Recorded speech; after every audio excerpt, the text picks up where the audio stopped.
پاک پیغمبر صلی اللہ علیہ وسلم کی سیرت کے حوالے سے ہماری گفتگو چل رہی ہیں۔ سیدنا ابراہیم علیہ السلام سے لے کر پیارے پیغمبر تک، پھر آپ کی ولادت سے لے کر آپ کی جوانی تک، پھر آپ کی جوانی سے لے کر آپ کی نکاح تک، نکاح سے آپ کی اولاد کی پیدائش، 40 سال تک کی زندگی ایک طلب کی صورت میں ذکر کر دی گئی۔ جب پیارے پیغمبر صلی اللہ علیہ وسلم کی عمر مبارک 40 سال ہوئی تو سب سے پہلے پیارے پیغمبر صلی اللہ علیہ وسلم خواب دیکھنا وہ شروع کر دیے گئے۔ آپ کو خواب نظر آنے لگے اور آپ جو بھی خواب دیکھتے ایک آدھا دن میں وہ خواب سچا ہو کر سامنے آتا، اور اس خواب میں آپ صلی اللہ علیہ وسلم کو روشنیاں دکھائی جاتی تھی،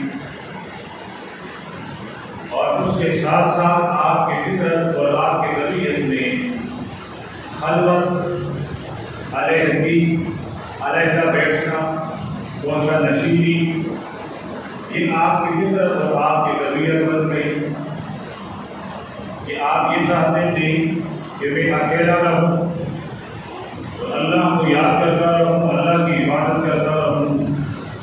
تو اس لیے آپ صلی اللہ علیہ وسلم کبھی 10 دن، کبھی 15 دن، کبھی اس سے زیادہ اور کم کے لیے گوشہ لے کر غار کے اندر تشریف لے جاتے، اور 10، 12، 15 دن آپ غار میں رہتے، پھر واپس آتے، ایک آدھا دن اپنے حجرے مبارک میں گزارتے، پھر غار کے اندر تشریف لے جاتے۔ اسی دوران جب آپ کی عمر کی 40 سال مکمل ہو گئی اور 41ویں سال کا پہلا دن تھا تو آپ صلی اللہ علیہ وسلم نے دیکھا غار حرا میں ایک نورانی صورت کا آدمی آپ کے پاس آ کر کہتا ہے اقرا، آپ پڑھیے۔ 40 سال کی عمر ہوئی ہے، لیکن میرے پیغمبر نے ان 40 سالوں میں کسی مکتب کا رخ نہیں کیا، کسی اسکول کا رخ نہیں کیا، کسی کالج کا رخ نہیں کیا۔ دنیاوی انسانوں میں سے میرے پیغمبر نے ان 40 سالوں میں کسی کے سامنے تلمذ اور شاگردی کے سالوں طے نہیں کیے۔ ان 40 سالوں میں آپ کسی کے شاگرد نہیں بنے۔ ان 40 سالوں میں انسانوں میں کوئی آپ کا معلم، کوئی آپ کا استاد نہیں بنا ہے، اور عرب امی تھے، آپ بھی امی ہیں۔ تو پیارے پیغمبر نے جواب دیا ما انا بقارئ، میں پڑھا ہوا نہیں ہوں، مجھے کسی نے پڑھایا نہیں ہے، میں نے کسی سے پڑھا نہیں ہے، تو کیسے پڑھ لوں؟ فرمایا کہ کچھ آنے والے نے مجھے اپنے سینے کے ساتھ لگا کر دھولا اور اتنا زور لگایا کہ مجھے محسوس ہوا کہ میری پسلیاں آپس میں مل جائیں گی۔ پھر مجھے چھوڑ کر فرمایا اقرا، میں نے دوبارہ فرمایا کہ ما انا بقارئ۔ اس نے مجھے پھر اپنے ہوش میں اپنے باہوں میں لیا اور پھر مجھے دوبارہ دبایا، پہلے سے زیادہ اس نے زور دیا اور مجھے بدن محسوس ہوا، پھر چھوڑا اور پھر اس سے کہا اقرا۔ میرا جواب وہی تھا ما انا بقارئ، پڑھا ہوا نہیں ہوں، کیسے پڑھ لوں؟ تیسری دفعہ پہلے والے 2 دفعہ سے زیادہ شدت کے ساتھ دبایا اور پھر کہا اقرا بسم ربک الذی خلق۔ فرماتے ہیں میں اس کے ساتھ ساتھ پڑھتا رہا۔ سورہ علق کی ابتدائی 5 آیتیں اس نے بھی پڑھی، میں نے بھی پڑھی۔ یہ آنے والا حضرت جبریل ہیں جو میرے رب کا پیغام حضرت آدم علیہ السلام سے لے کر جناب عیسیٰ صلوات اللہ وسلم علیہ تک لاتے رہے ہیں، وہی پیغام اب میرے حبیب کے پاس بھی آیا تھا۔ فرمائیں یہ 5 آیتیں مجھے پڑھوا کر اور مجھے اپنے باہوں میں دبا گے، ایک تو وحی کا ثقل اور بوجھ، ایک اس فرشتے کا مجھے دھودنا، تو میرے جسم میں ایسے اثرات پیدا ہوئے جس طرح کسی آدمی پر بخار کی ابتدائی کیفیت ہوگی، جسم ٹوٹنے لگا، درد ہونے لگا۔ تو میں نے سوچا کہ میں گھر جا کر کوئی دوا دارو لے لوں۔ فرماتے ہیں کہ اس خیال کو لے کر میں باہر سے نکلا، تھوڑی دیر کا سفر میں نے کیا کہ میں نے اوپر نگاہ اٹھا کر دیکھا تو وہی ہستی جو مجھ سے غار حرا میں ملی تھی وہ پر پہلائے ہوئے فضا میں موجود ہے۔ میں نے ایک دفعہ جب دیکھا تو وہ جو دہشت غار کے اندر تھی وہ پھر لوٹ کر آئی، اور پھر میں نے اپنے رفتار کو بھی تھوڑا سا تیز کر لیا، اور میں اوپر دیکھنے کی ہمت نہیں کر پاتا۔ اور آپ صلی اللہ علیہ وسلم فرماتے ہیں میں نے جبریل کو اس کی اپنی اصلی شکل میں 2 سے 3 دفعہ دیکھا ہے۔ ایک دفعہ یہ کہ جب آپ غار حرا سے نکلے اور آپ اپنے گھر کی طرف جا رہے تھے تو اس درمیانی راستے میں آپ نے نگاہ اٹھا کر دیکھی تو جبریل اپنے پر پہلائے فضا میں موجود تھے۔ آپ صلی اللہ علیہ وسلم حضرت خدیجہ رضی اللہ تعالیٰ عنہ کے حجرے میں تشریف لائے، کبھی تاری ہیں، پوچھنے لگی میرے سرتاج آپ کو کیا ہوا؟ تو فرمانے لگے کہ غار میں اس طرح ایک آدمی میرے پاس آیا ہے اور اس طرح کا پیغام مجھے دے کر گیا ہے، مجھے لگ یہ رہا ہے کہ میری زندگی کا آخری وقت ہے۔ وہ جو وحی کا ثقل ہے، وہ جو بوجھ ہے، وہ اتنا زیادہ ہے کہ اللہ کے نبی فرماتے ہیں شاید میں اسے برداشت نہ کر پاؤں۔ تو حضرت خدیجہ نے آپ کو تسلی دی کہ اللہ لا یخزیک اللہ ابدا، کبھی بھی نہیں ہو سکتا ہے، میرا رب آپ کو رسوا نہیں کرے گا، میرا رب آپ کو ضائع نہیں کرے گا، اس لیے کہ آپ یتیموں کا ٹھکانہ ہیں، آپ محتاجوں کا سہارا ہیں، آپ قرابتداروں کے ساتھ، رشتہ داروں کے ساتھ قرابتداری اور رشتہ داری نبھاتے ہیں، آپ مہمان نواز ہیں، اور یہ تمام ایسے صفات ہیں کہ ان صفات کا انسان ضائع نہیں کیا جاتا۔ پھر آپ صلی اللہ علیہ وسلم نے اما سیدہ خدیجہ سے فرمایا سب بھی ہوتی رسی موڑی، مجھے اپنی چادر اڑاؤ۔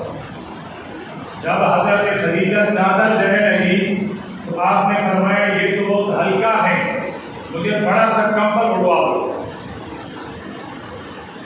تھوڑی دیر گزرنے کے بعد حضرت خدیجہ آپ کو لے کر اپنے چچا زاد حضرت ورقہ ابن نوفل کے پاس لے گئے۔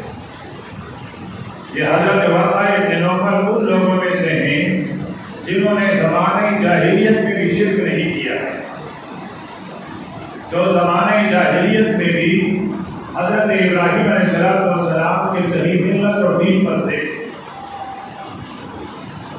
عمر کے لحاظ سے بھی معمر تھی اور ان کے پاس سابقہ کتابوں کا علم بھی تھا، اور اللہ پاک نے عقل کا بھی وافر مقدار عطا کر دیا تھا۔ تو حضرت خدیجہ آپ صلی اللہ علیہ وسلم کو لے کر ورقہ ابن نوفل کے پاس گئے اور جا کر اسے عرض کر دیا، اور یہ حضرت ورقہ ابن نوفل یہ حضرت خدیجہ رضی اللہ تعالیٰ عنہ کے چچا زاد بھائی ہیں۔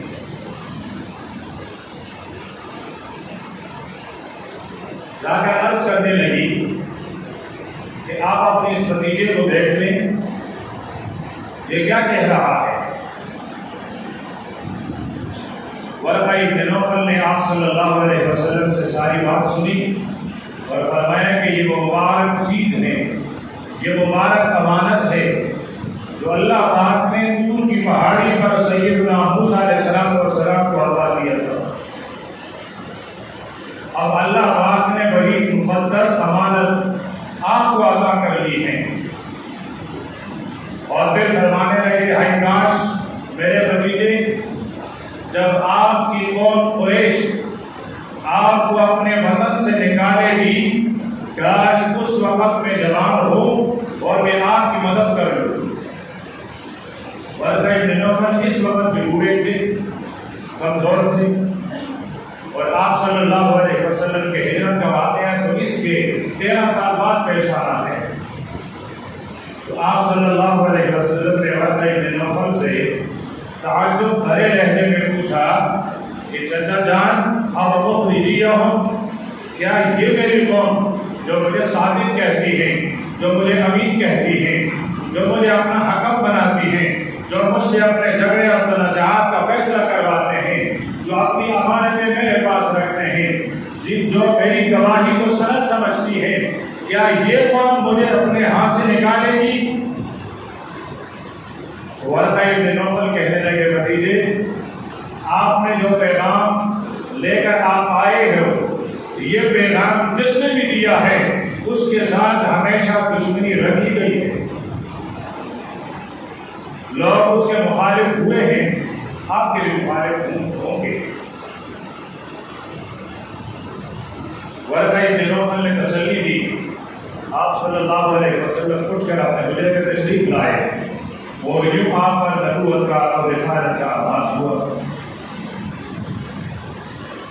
کچھ دن حضرت جبریل آپ کے پاس نہیں آئے، آپ بہت پریشان ہیں کہ کیا ہوا، کیا میری کوئی غلطی ہے جس سے حضرت جبریل ناراض ہو گئی، یا جبریل کو بھیجنے والے رب ناراض ہو گئے؟ اتنے میں حضرت جبریل دوبارہ آئے بنا پر اختلاف، سورہ مدثر کی ابتدائی آیتیں یا سورہ مزمل کی ابتدائی آیتیں لے کر آئے۔ پھر ایک زمانہ گزرا، پھر حضرت جبریل آئے اور پھر وحی دے دی۔ 5 سال تک آپ صلی اللہ علیہ وسلم چپکے سے اللہ پاک کے وحدانیت کی دعوت دیتے رہے۔ 5 سال تک۔ ان 5 سالوں میں سب سے پہلا اسلام کس نے قبول کیا ہے؟ ان 5 سالوں میں سب سے پہلے مسلمان ہونے والے کون ہیں؟ 4 ہستیاں ہیں، ایک حضرت خدیجہ، ایک حضرت ابو بکر، ایک حضرت علی اور ایک حضرت زید بن حارثہ رضوان اللہ تعالی علیہ اجمعین۔ خواتین میں سب سے پہلا اسلام قبول کیا ہے حضرت خدیجہ نے۔ جب آپ باہر سے گھر تشریف لائے اور آپ نے اپنی یہ حالت بیان کر دی تو اماں جان کہنے لگے ہاتھ پہلائیے، میں 15 سال اس بات اور اس رات اور اس دن کا انتظار کرتی رہی۔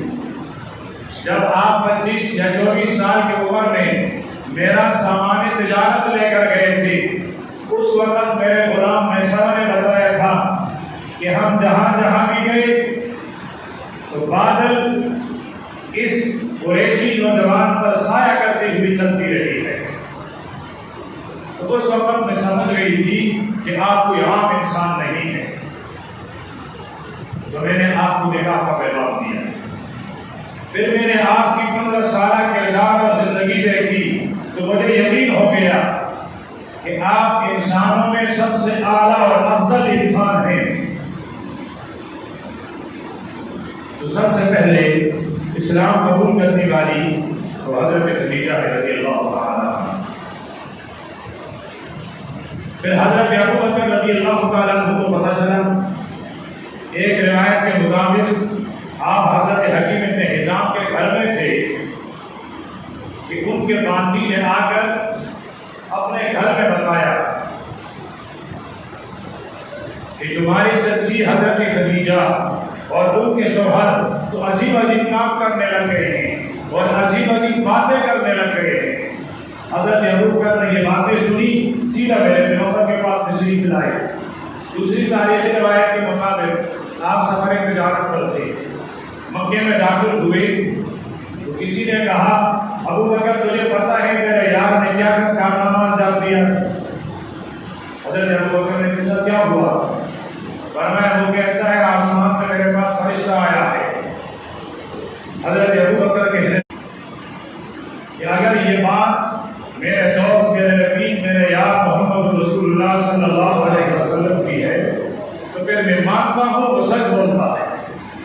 حضرت ابو بکر آئے، عرض کرنے لگے میرے دوست آپ نے دعویٰ کیا ہے کہ میں اللہ کا رسول ہوں، میرے پاس آسمان سے پیغام اور وحی لے کر فرشتہ آتا ہے۔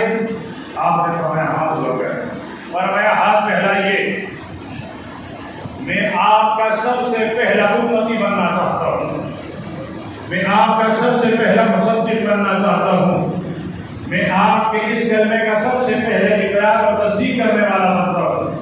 یار محمد نے ہاتھ پہنایا، حضرت ابو بکر نے ہاتھ رکھا، اور وہ ہاتھ اس وقت سے لے کر ابھی تک قیامت کی صبح تک جنت میں داخل ہوتے ہوئے یہ دونوں ہاتھ ایک ساتھ گرے ہوئے ہیں۔ تو مردوں میں سب سے پہلے اسلام قبول کیا ہے حضرت ابو بکر رضی اللہ تعالیٰ عنہ۔ بات آئی ہے خادموں اور غلاموں کی، نوکروں کی، تو غلاموں میں سب سے پہلے اسلام قبول کیا ہے حضرت زید بن حارثہ رضی اللہ تعالیٰ عنہ نے۔ اگرچہ یہ ذاتی اور حقیقی طور پر غلام نہیں ہے، لیکن لوگوں نے غلام ظاہر کر کے بیچا تھا۔ بچوں میں سب سے پہلے اسلام قبول کیا ہے حیدر کرار حضرت علی رضی اللہ تعالیٰ عنہ نے، اور حضرت علی رضی اللہ تعالیٰ عنہ کے اسلام کا واقعہ کیونکہ آپ کی پرورش کاشان نبوت میں ہو رہی تھی، میرے پیغمبر کے حجرے میں ہو رہی تھی۔ حضرت علی کا بچپن، آپ کی جوانی پیارے پیغمبر کے گھر مبارک میں گزری ہے۔ تو حضرت علی نے آ کر دیکھا اما جان سیدہ خدیجہ پوری اللہ کی عبادت میں مصروف، اللہ کے پیارے پیغمبر کی اللہ کی عبادت میں مصروف۔ تو حضرت علی پوچھنے لگے ماں یہ کیا ہے؟ تو حضرت خدیجہ نے فرمایا کہ اللہ نے اس ہستی کو نبی آخر الزمان بنا۔ پھر آپ صلی اللہ علیہ وسلم نے حضرت علی کو ایمان لانے کا حکم دیا۔ تو حضرت علی رضی اللہ تعالیٰ عنہ کہنے لگے کہ آپ مجھے اجازت دیں گے کہ میں اپنے بابا ابو طالب سے اجازت لے لوں؟ آپ نے فرمایا ہاں، ایک شرط کہ اگر تمہارے والد ابو طالب تمہیں ایمان اور اسلام کی اجازت دے دیں تو مومنہ مسلمان بن جانا، لیکن اگر وہ آپ کو اجازت نہ دے تو ہماری راز کو راز رہنے دینا، راز کو فاش نہ کرنا۔ حضرت علی رضی اللہ تعالیٰ عنہ نے جا کر اپنے والد سے پوچھا تو حضرت ابو طالب نے اجازت دے کہ آپ کو اجازت دیں، اور میرا یہ بھتیجا جس طرح کہتا ہے اور جو کرتا ہے تو مرتے دم تک اس پر قائم اور ثابت رہنا۔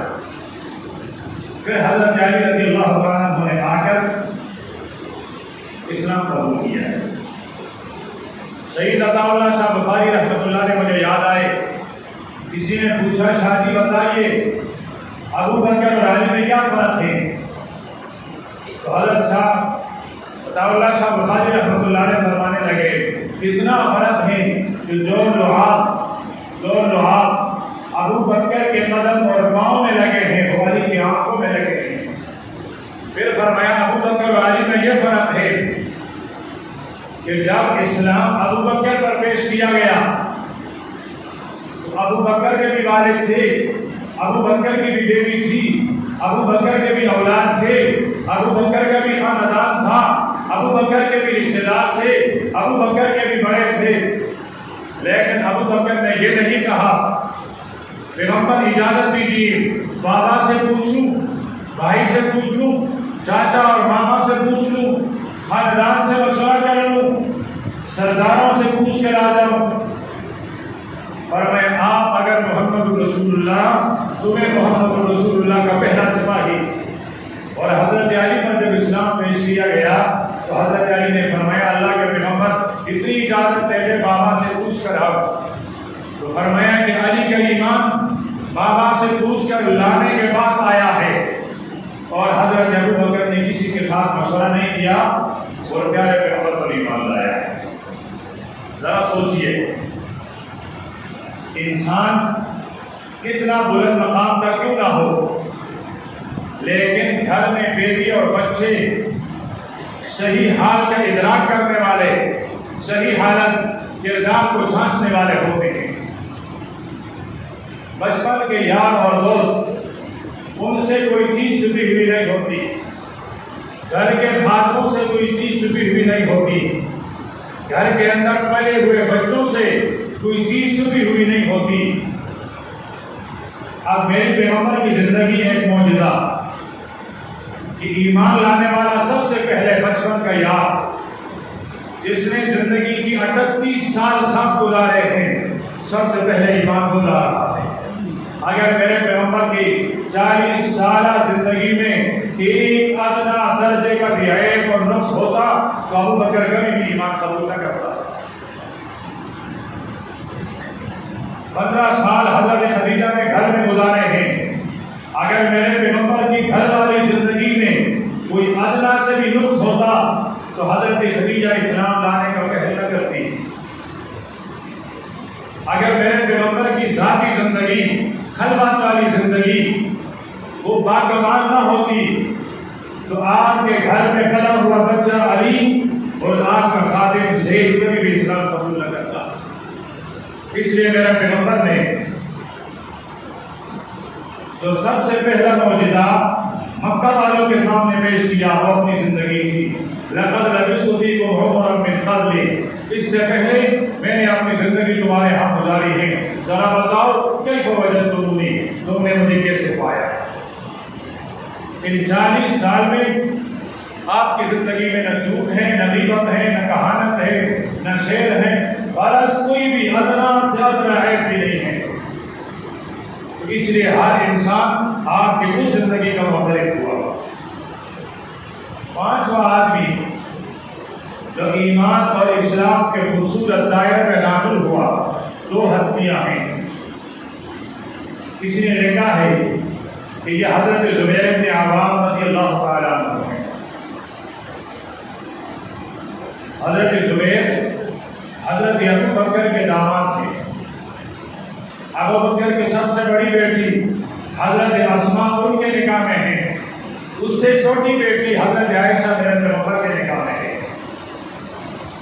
آپ سمجھ گئے ہوں گے حضرت زبیر اور پیارے پیغمبر کے آپس میں رشتہ کیا ہے۔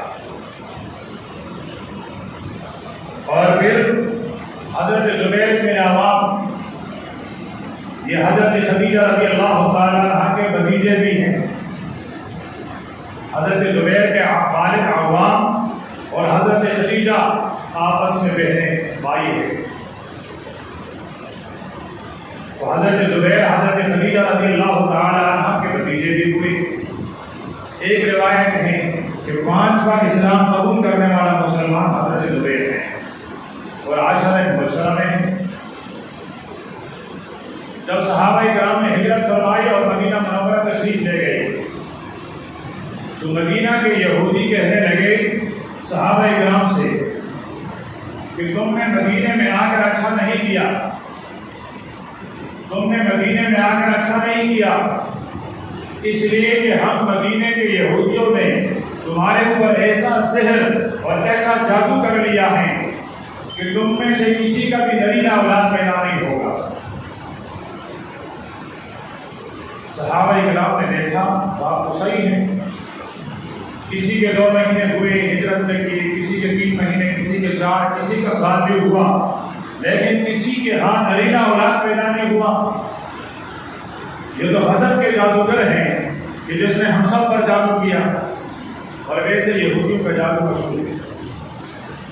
پیارے پیغمبر صلی اللہ علیہ وسلم پر بار بار انہوں نے جادو کرنے کی کوشش کی ہے، صحابہ کرام پر جادو کرنے کی کوشش کی ہے۔ حضرت سلیمان علیہ السلام کے زمانے میں جو جادوگر تھے ان کی ذریت یہودیوں میں چلی آ رہی ہے۔ تو صحابہ کرام پریشان تھے کہ اتنے میں پیارے پیغمبر کو جا کر خوشخبری سنائی گئی کہ حضرت زبیر کے ہاں ایک بچہ پیدا ہو گیا ہے، لڑکا پیدا ہو گیا ہے۔ اب مسجد نبوی میں صحابہ کرام نے جب یہ سنا کہ حضرت زبیر مکہ مکرمہ سے ہجرت کرنے والا صحابی مہاجر ہے اور ان کے ہاں بچے کی ولادت ہوئی ہے، تو صحابہ کرام نے اللہ اکبر کی صدا بلند کی کہ اب یہودی جھوٹے ثابت ہوئے، اور اگر انہوں نے جادو کیا بھی تو ان کا جادو ٹوٹ گیا۔ پیارے پیغمبر نے فرمایا کہ اس بیٹے کا نام عبداللہ رکھا جائے۔ یہ ہے حضرت عبداللہ ابن زبیر، یہی حضرت عبداللہ ابن زبیر ہیں جن کو حجاج ابن یوسف نے تختہ دار پہ لٹکا کر پھانسی دی تھی، اور اسی تختہ دار پہ لٹکتے ہوئے عبداللہ ابن زبیر کے لاش کے سائے میں اس کی ماں حضرت اسما آ کر کھڑی ہو کر عرض کرتی ہیں، حجاج تم نے میرے بیٹے کی دنیا خراب کر لی، میرے بیٹے نے تیری آخرت خراب کر لی۔ یہ ہے حضرت عبداللہ ابن زبیر۔ اور اگر آپ کو یاد ہو، اگر مکائی کے طوفان میں آپ کو کچھ بلایا نہ ہو تو محرم کے بیان میں ہم نے عرض کیا تھا کہ ایک ہستی ہے جنہوں نے آخری دم تک حضرت یزید ابن معاویہ کی بیعت نہیں کی تھی۔ اگر آپ کو یاد ہو تو حافظ خیال میں اگر کہیں باقی ہو، 4 آدمی تھے جنہوں نے بیعت نہیں کی، پھر ایک نے بیعت کی، پھر دوسرے نے بیعت کی، پھر تیسرے نے بیعت کی، پھر حضرت حسین شہید ہو گئے، چوتھے اکیلے رہ گئے تھے حضرت عبداللہ ابن زبیر۔ اور اس عبداللہ ابن زبیر نے آخری دم تک یزید کی حکمرانی کو تسلیم نہیں کیا تھا، اور اسی پاداش میں پھر حجاج ابن یوسف نے اس کو پھانسی دی ہے۔ اگر کبھی موقع ملا تو حضرت عبداللہ ابن زبیر کی زندگی ایک الگ کتاب ہے۔ تو 5ویں صحابی حضرت عبداللہ کے والد حضرت زبیر بن عوام ہیں یا پھر حضرت عثمان بن عفان ہیں۔ ان دونوں میں اختلاف ہے کہ اسلام پہلے حضرت زبیر بن عوام نے قبول کیا ہے یا حضرت عثمان بن عفان نے، لیکن قبول کیا ہے پہلے زمانے میں، ابتدائی زمانے میں، سابقون الاولون میں ان کا شمار ہے۔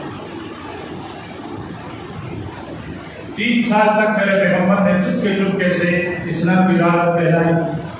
3 سال کے بعد آپ نے علی اعلان سارے سرداروں کو صفا کی پہاڑی پر جمع کر کے ان کو علی اعلان کہا کہ میں تمہارے ہاں نبی اور رسول بنا کر بھیجا گیا ہوں۔ تو سب نے انکار کیا، اور ابو لہب نے آپ کے حق میں وہ نازیبہ کلمات استعمال کی جس کا جواب قرآن پاک سورہ لہب میں دیا گیا۔ پھر مکہ کے سارے سردار جمع ہو کر آپ کے چچا ابو طالب کے پاس آئے اور ان سے کہا اپنے بھتیجے کو منع کر لیں، وہ ہمارے معبودوں کے بارے میں برا بھلا نہ کہیں، اور ان کو لالچ دی۔ بادشاہ چاہتے ہیں تو ہم بادشاہ بنا دیتے ہیں، مال چاہتے ہیں تو مال دے دیتے ہیں، اور اگر یہ چاہتے ہیں کہ ہم کسی اعلی خاندان میں ان کی شادی کرائیں تو ہم ان کے لیے بھی تیار ہیں۔ آپ صلی اللہ علیہ وسلم کا وہ جواب جو دل کی تختی پر سونے کے پانی سے لکھا جانے کا قابل، اور میں چچا اگر یہ سب لوگ جمع ہو کر ایک ہاتھ میں سورج کو توڑ کے رکھ لیں، دوسرے ہاتھ میں چاند کو توڑ کر رکھ لیں، پھر بھی اپنی اس لا الہ الا اللہ کی دعوت کو چھوڑ نہیں سکتا۔ آپ کے نبوت کے 5ویں سال جب کافروں نے آپ کو صحابہ کرام کو خود ستایا تو آپ نے صحابہ کرام کو حبشے کی ہجرت کی اجازت دے دی۔ 12 صحابہ کرام نے حبشے کی ہجرت کی، ان میں سے ایک حضرت عثمان اور آپ کے بیٹی حضرت رقیہ بھی شامل تھی۔ کافروں کو یہ بھی ہضم نہیں ہوا کہ یہ 12 آدمی حبشے میں آرام سے رہیں، تو انہوں نے حبشے کے بادشاہ نجاشی کے پاس ابو سفیان کا ایک وقت بھیجا۔ انہوں نے جا کر وہاں باتیں کی، لیکن حضرت جعفر طیار کی وہ مشکل گفتگو عاجز ہو گئی، واپس آ گئے۔ پھر جب آپ کے نبوت کا 6واں سال تھا تو پہلے حضرت حمزہ مسلمان ہوئے جو آپ کے چچا بھی ہیں، آپ کے رضائی بھائی بھی ہیں۔ اللہ تعالیٰ عنہ اسلام کے دامن رحمت میں آئے اور اسلام کو قوت و طاقت ملی۔ پھر جب آپ کے نبوت کا 7واں سال تھا تو مکہ کے سارے سرداروں نے مل کر یہ فیصلہ کیا کہ ہم بنو ہاشم کے ساتھ بائیکاٹ کریں گے۔ 3 سال تک آپ صلی اللہ علیہ وسلم کے خاندان کے ساتھ بائیکاٹ رہا۔ آپ صلی اللہ علیہ وسلم کی نبوت کا 8واں سال تھا کہ جب آپ نے انگلی کے اشارے سے چاند کو 2 ٹکڑے کروایا، آپ کا معجزہ سارے لوگوں نے دیکھا، لیکن ایمان و اسلام قبول نہیں کیا۔ پھر جب آپ کے نبوت کا 10واں سال تھا تو یہ مشرک عاجز آ گئے اور انہوں نے بائیکاٹ ختم کیا، اور اسی سال حضرت ابو طالب کا بھی انتقال ہوا اور اما جان سیدہ خدیجہ رضی اللہ تعالیٰ عنہ کا بھی انتقال ہوا۔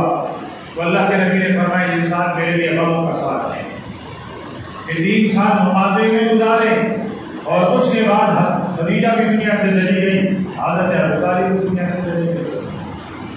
پھر اس کے بعد اگلے سال آپ نے طائف کا سفر کیا، اس ارادے سے کہ اگر طائف والی میری بات مان لیں تو میں مکہ سے طائف منتقل ہو جاؤں، لیکن طائف والوں نے آپ کی بات نہیں مانی۔ آپ کو پتھر سے بھاگ بھاگ کر لہو کر دیا گیا۔ آپ واپس آئے تو اسی سال آپ نے ہماری دوسری سب سے بڑی ماں حضرت سودا بنت زمعہ رضی اللہ تعالیٰ عنہ سے نکاح فرمایا۔ حضرت خدیجہ کے بعد پیارے پیغمبر کے نکاح میں آنے والی کہ میری اور آپ کی کل کائنات کی سب سے پہلی ماں ہے حضرت سودا رضی اللہ تعالیٰ عنہ۔ پھر اگلے سال جب آپ کے نبوت کا 11واں سال تھا تو اللہ پاک نے آپ کو معراج کے سفر پر بلایا اور امت کو 5 نمازیں تحفے کے طور پر دی گئی، جس میں سے امت کا 80% حصہ وہ 7 دنوں میں ایک نماز پڑھتی ہے جمعے کا، جبکہ میرے پیغمبر کو زکوٰۃ، حج، روزہ فرض پر ملا ہے، لیکن نماز کے لیے جبریل نہیں بھیجا گیا، میرے پیغمبر کو بلایا گیا۔ کتنا عظیم تحفہ، امت اس کا پابندی ہی نہیں کرتی، اور پڑھنے میں 5 نمازیں ہیں اور ثواب 50 ہیں، اور امت کا بہت بڑا حصہ جو 365 دنوں میں صرف 2 دن نماز پڑھتی ہے، ایک عید کا نماز، دوسری عید کا نماز۔ ابھی تیسری عید کا نماز مشروع نہیں ہوا ہے، اگر وہ مشروع ہو جائے شاید تیسری عید کا بھی نماز پڑھے، تیسری عید ابھی گزری ہے، لیکن نماز کے بارے میں کسی نے بتایا نہیں، یا پھر شاید انہوں نے بھی عید کی نماز نہیں پڑھی۔ لیکن ہمارے فقہ کی کتابوں میں حنفی ہونے میں ہم اور وہ برابر ہیں، وہ بھی حنفی ہم بھی حنفی۔ فقہ حنفی میں فقہ کے حنفی کی کتابیں اٹھائیں، صلاۃ العیدین، 2 عیدوں کے 2 نماز، 2 عیدوں کے 2 نمازوں کے واجبات طریقہ 2 نمازوں کا ذکر ہے۔ شاید امام ابو حنیفہ رحمۃ اللہ علیہ کو اس تیسری عید کے نماز کا علم نہیں تھا، اس لیے تیسری نماز وہ عید کی ذکر ہی نہیں فرمائی۔ صرف یہ بھی نہیں، میرے پیغمبر نے جو احادیث ارشاد فرمائے ہیں، صحابہ کرام نے جمع کیے ہیں، ان میں بھی صلاۃ العیدین کا ذکر ہے، عید الفطر، عید الاضحیٰ، یہ 2 نمازیں، ان 2 راتوں کی فضیلت کا ذکر ہے، ان 2 دنوں کی فضیلت کا ذکر ہے۔ اب عجیب بات، میرے پیغمبر نے تیسرے عید کے نہ دن کی فضیلت ذکر فرمائی ہے، نہ رات کی، نہ نماز کا طریقہ بتایا ہے، نہ اس دن محبوب اعمال بتائے ہیں۔ ہاں، اس دن پیر کا دن تھا، جب آئے تو پیر کا دن، جب گیا تو پیر کا دن۔ میرے پیغمبر ہمیشہ پیر کے دن روزہ رکھا کرتے تھے، ہمت ہے تو اس دن روزہ رکھ کے دکھائیں۔ تو سن 11 نبوی میں آپ صلی اللہ علیہ وسلم کو 5 نمازوں کا تحفہ دیا گیا ہے۔ اس کے اگلے سال سن 12 نبوی میں مکہ مکرمہ سے کچھ لوگ آئے حج کے موقع پر، انہوں نے اسلام بھی قبول کیا اور آپ صلی اللہ علیہ وسلم سے درخواست کی کہ آپ ہمیں کوئی معلم دے دیں۔ تو حضرت مصعب بن عمیر رضی اللہ تعالیٰ عنہ ان صحابہ کرام کے ساتھ معلم بن کر مدینہ آئے۔ اگلے سال یہ 10 اور 12 کے بجائے 70 سے زیادہ تھے۔ جب یہ واپس چلے گئی تو کافروں کا غضب اور ان کا غصہ اپنے انتہا کو پہنچا اور انہوں نے آپ صلی اللہ علیہ وسلم کو شہید کرنے اور آپ کے قتل کرنے کا منصوبہ اور ارادہ کو بنانے لگے۔ تو اللہ پاک نے میرے پیغمبر کو مدینہ منورہ کی طرف ہجرت کا حکم دیا۔